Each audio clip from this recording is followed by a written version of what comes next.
मायाज किचनमध्ये तुम्हा सर्वांचं खूप खूप स्वागत आहे। आज आपण अतिशय स्पॉन्जी असा केक बनवणार आहोत। या केकमध्ये आपण अंड्याचा वापर करणार नाही, शिवाय हा कढईमध्ये केक करणार आहोत। मस्त हा केक एकदम सॉफ्ट असा होतो। पहिल्यांदा जरी कोणी करेल हा केक तरी त्यांचासुद्धा खूप छान केक होतो। चला तर मग करूया पटकन रेसिपीला सुरुवात। सर्वात आधी एक डबा, मी इथे कुकरचा डबा घेतलेला आहे। डबा तुम्ही कोणताही घेतला तरी चालेल। तर डब्याला मी अशा प्रकारे छान कडेला सुद्धा तेल लावून घेत आहे आणि तळाला सुद्धा तेल लावून घ्यायचं आहे, जेणेकरून केक आपला पटकन निघेल। तर इथे मी या डब्याच्या मापाचाच एक बटर पेपर कापून घेतलेला आहे। आता ही या डब्याच्या तळाला टाकून देऊ आणि प्रीहीट करायसाठी ठेवून देऊ। तर इथे मी कढईमध्ये मीठ घातलेलं आहे, त्यावर स्टँड ठेवलेला आहे आणि हे 10 मिनिटपर्यंत झाकून घेऊ। तर सर्वात आधी अर्धा कप म्हणजे 125 ग्रॅमच्या कपाने अर्धा कप ताजं दही घेतलेलं आहे। दही छान फेटून घ्यायचं आहे। दह्यामध्ये अगदी एकही बारीक गुठळी राहायला नको, अगदी प्लेन असं हे दही फेटून घ्यायचं आहे। तर बघू शकता इथे दही मी खूप छान अगदी 5 मिनिटपर्यंत हे फेटून घेतलेलं आहे। बघू शकता मस्त प्लेन इथे दही झालेलं आहे। आता 250 ग्रॅम या कपाच्या मापाने पिठी साखर टाकलेली आहे। पिठी साखर मी मिक्सरमधून बारीक करून घेतलेली आहे। पिठी साखर आणि दही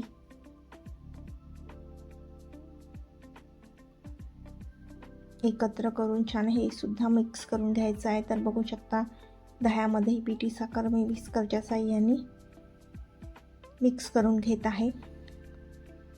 हा केक पहिल्यांदा जरी कोणी करेल त्यांचासुद्धा अगदी खूप छान होतो। अगदी सोपी ही केक बनवण्याची पद्धत आहे, फक्त प्रमाण लक्षात ठेवायचं आहे। तर बघू शकता इथे साखरसुद्धा या दह्यामध्ये छान मिक्स झालेली आहे। केकला जेवढं या बॅटरला जेवढं जास्त फेटू तेवढाच आपला केक छान स्पॉन्जी होतो।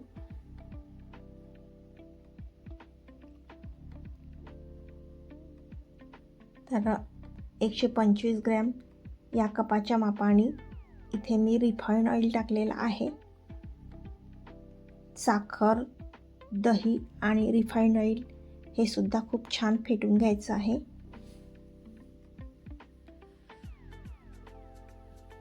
जोपर्यंत ऑइल पूर्ण मिक्स होत नाही तोपर्यंत हे छान फेटायचं आहे। तर बघू शकता हे सुद्धा मस्त मिक्स झालेलं आहे। सुरुवातीला तेल वरवर राहतं, पण हे नंतर हे छान मिक्स होतं। तर 250 ग्राम या कपाच्या मापाने मी 1.5 कप मैदा टाकलेला आहे। 1 टेबलस्पून बेकिंग पावडर टाकलेला आहे, अर्धा टेबलस्पून बेकिंग सोडा टाकलेला आहे। हे सुद्धा या बॅटरमध्ये छान मिक्स करून घेऊ, म्हणजेच दही, साखर, तेल आणि मैदा हे सर्व मिश्रण मस्त एकजीव करून घ्यायचं आहे। आता 125 ग्रॅम या कपाच्या मापाने मी 1 कप दूध टाकलेलं आहे।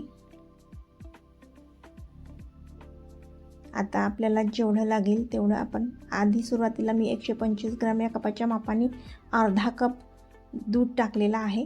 नंतर आपल्याला जेवढं लागेल तेवढं थोडं थोडं करून मी दूध टाकून दिलं आहे। तर मला पाऊण कप दूध इथे लागलेलं आहे। आता कुकरचा डबा घेऊ, त्यावर इथे तुटी फ्रुटी टाकलेली आहे तळाची आणि हे छान रिबन कन्सिस्टन्सीवर बॅटर येईपर्यंत छान फेटून घेतलेलं आहे।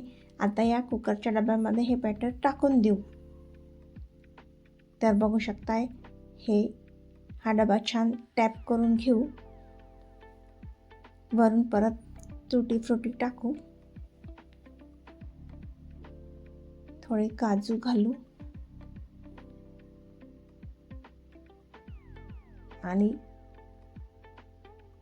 55 मिनिटपर्यंत कमी गॅसवर केक शिजवून घेऊ।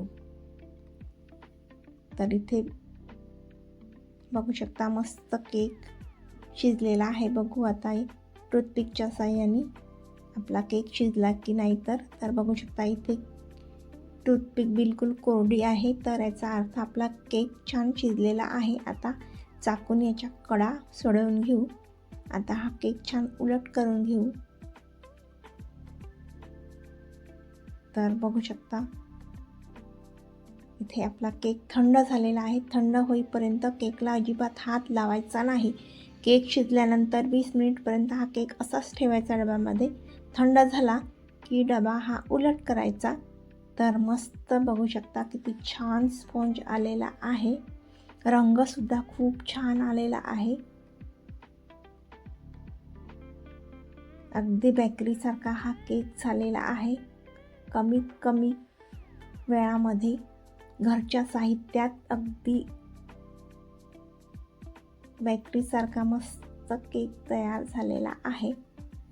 तुम्ही सुद्धा अशा प्रकारे केक बनवून बघा. फक्त मेजरमेंट लक्षात ठेवायचं आहे. मेजरमेंट ज्याप्रमाणे मी सांगितलं त्याप्रमाणेच टाकायचं आहे, म्हणजे तुमचा केक अजिबात बिघडणार नाही. आता हा केक आपण कापून घेऊ. बघा चाकू पूर्ण आतपर्यंत मी टाकलेला आहे. अगदी सहज चाकू तळाशी जात आहे. मस्त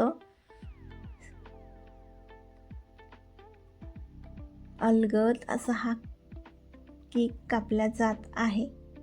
तुम्हाला ही रेसिपी कशी वाटली कमेंट करून नक्की कळवा. चॅनलवर नवीन असाल तर सबस्क्राईब करायला विसरू नका. बघू शकता मी दाबून दाखवते. जेवढं दाबते तेवढाच हा केक वरती येत आहे. असा छान जाळीदार हा केक तयार झालेला आहे.